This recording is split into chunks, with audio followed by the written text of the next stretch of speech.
ini diperkenalkan pertama kali oleh Quaritch Wallace pada tahun 1951, di mana kearifan lokal ini sangat berkaitan dengan kondisi geografis atau lingkungan alam.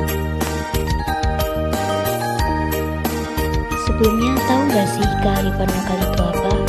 Mari kita pelajari sama-sama.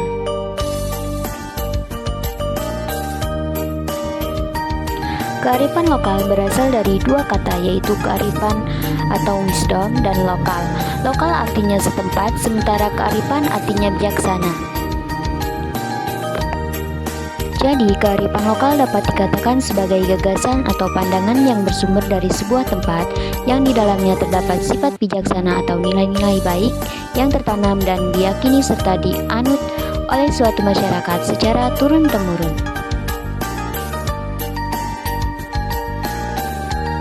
Ciri-ciri kearifan lokal.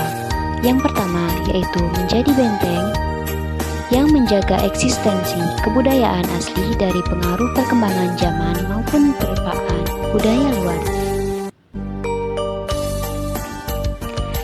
Yang kedua yaitu mampu mengakomodasi unsur-unsur budaya luar. Yang ketiga yaitu mengintegrasikan unsur budaya luar ke dalam budaya asli. Kearifan lokal mampu menyatakan budaya luar dan budaya asli dalam komunitas masyarakat sehingga berpotensi menciptakan kebudayaan nasional. 4. Kearifan lokal sebagai alat kontrol sosial. Berarti kearifan lokal menjadi alat yang mampu menjaga agar masyarakat memiliki tanggung jawab atas keberlangsungan hidup dan agar hubungan sosial di masyarakat tidak hilang. Selain itu, di sini ada karakteristik kearifan lokal. Yang pertama, memasukkan nilai-nilai yang mengajari masyarakat mengenai etika dan nilai moral. Yang kedua yaitu mengajarkan masyarakat untuk mencintai alam, tidak merusak alam. Dan yang ketiga yaitu berasal dari anggota-anggota tua masyarakat. Kearifan lokal dibagi menjadi dua jenis, yaitu kearifan lokal berwujud nyata atau tangible dan kearifan lokal tidak berwujud atau intangible. Kearifan lokal berwujud nyata bisa dilihat atau disentuh wujudnya. Contohnya, dalam bentuk tekstual seperti sistem nilai, tata cara, dan aturan yang diabadikan dalam catatan tertulis seperti kitab tradisional primbon, kalender, dan prasi. Bentuk lainnya adalah benda-benda cagar budaya seperti patung, alat musik tradisional, senjata tradisional, dan batik juga termasuk kearifan lokal berwujud nyata. Jenis yang kedua adalah kearifan lokal yang tidak berwujud, yang diturunkan secara lisan dari generasi ke generasi. Bentuknya dapat berupa nasihat, nyanyian, pantun, atau cerita rakyat. Kearifan lokal ini bertujuan agar generasi muda tidak melakukan tindakan buruk yang dapat merugikan diri sendiri dan masyarakat maupun merusak alam sekitar. Lalu, apa manfaatnya mempelajari kearifan lokal? Nilai-nilai dalam kearifan lokal dapat menjadi pedoman dalam menjaga kelestarian sumber daya alam dan lingkungan. Kearifan lokal juga dapat membentuk karakter dan identitas bangsa yang berbudaya. Yuk, pahami dan lestarikan kearifan lokal dalam kehidupan sehari-hari. Apakah teman-teman sudah paham mengenai materi kearifan lokal? Jika sudah, yuk kita melanjutkan belajar. Selanjutnya yaitu fungsi kearifan lokal. Yang pertama yaitu sebagai pengembangan sumber daya manusia, misalnya berkaitan dengan upacara daur hidup, konsep kanda patrate. Yang kedua yaitu pemberdayaan kebudayaan dan ilmu pengetahuan, misalnya upacara Saraswati, kepercayaan dan pemujaan pada Pura Panji.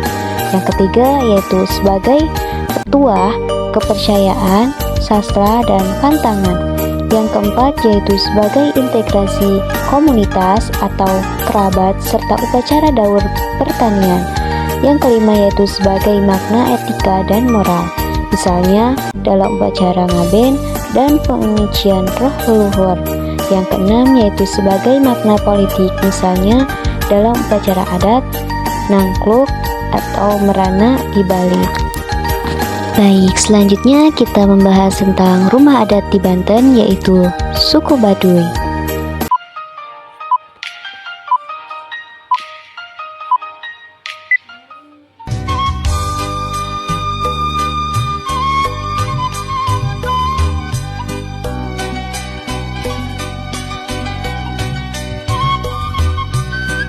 Rumah adat ialah sebuah bangunan tempat tinggal masyarakat, di mana rumah tersebut masih menjaga tradisi leluhur, mulai dari bentuk hingga pembagian ruangan. Tidaklah mudah untuk menemukan rumah adat di zaman modern ini.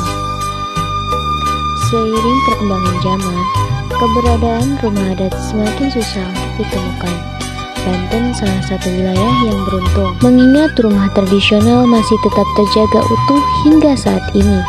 Kita dapat menemukan rumah adat Banten di wilayah utama suku Baduy, Provinsi Banten. Rumah adat Banten memiliki sebutan yaitu Rumah Adat Baduy atau Rumah Suluh Nyanda. Rumah adat Banten atau Suluh Nyanda tidak dapat dilepaskan dengan suku Baduy, mengingat Baduy adalah suku asli Banten. Suku Baduy atau mereka yang menyebutnya sebagai orang Kanekes adalah kelompok etnis masyarakat adat suku Banten di wilayah Kabupaten Lebak, Banten. Berdasarkan data sensus penduduk yang dilakukan di tahun 2010, setidaknya populasi suku Baduy adalah 26.000 orang. Bentuk rumah adat Baduy sering disebut dengan istilah julang apak. Secara umum, rumah adat Baduy memiliki gaya bangunan seperti rumah panggung, dan bahan yang biasa digunakan untuk membangun rumah adat Baduy adalah bambu. Rumah adat Baduy merupakan simbol kesederhanaan dari masyarakatnya. Adapun keutamaan yang ingin didapat dari bangunan ini adalah fungsi perlindungan dan kenyamanan.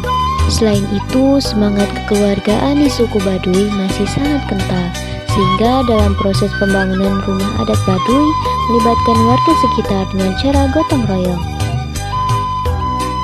Rumah adat Baduy dibangun dengan mengikuti kontur tanah tempat didirikannya bangunan. Hal ini mengapa orang Baduy seringkali disebut sangat menjaga kelestarian.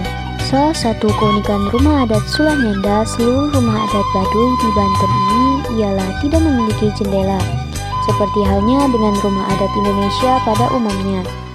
Rumah adat Banten atau Suluh Nyanda terbagi ke dalam beberapa bagian, yaitu Seroso, Tepas, Ipa, dan Leit.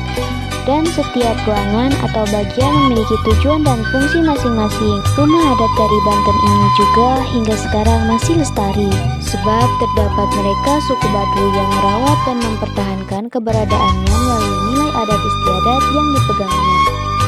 Bahkan dapat kita katakan suku Baduy mengisolasi diri dari budaya luar. Sekian video pembelajaran kali ini.